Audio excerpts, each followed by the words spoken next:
So I'm standing at the grate at my driveway.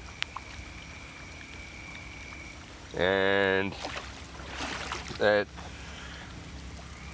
what, 8 inches, 12 inches of places, and there's no draining whatsoever. No draining whatsoever, and this is my driveway.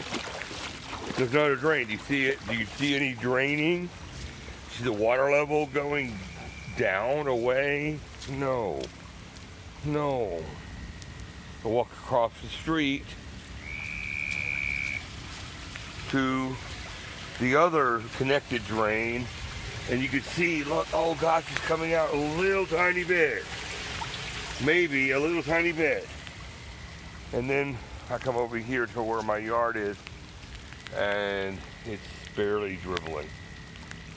Barely dribbling. You know why? The pipe has collapsed.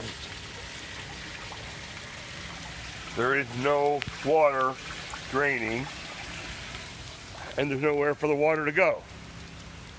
And yet, it's okay. Hey there, buddy.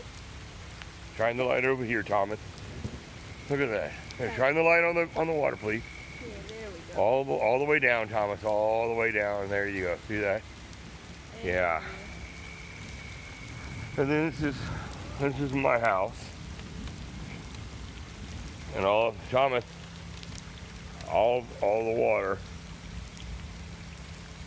that runs down the street to my house. And then wants to go out the drain but can't go anywhere.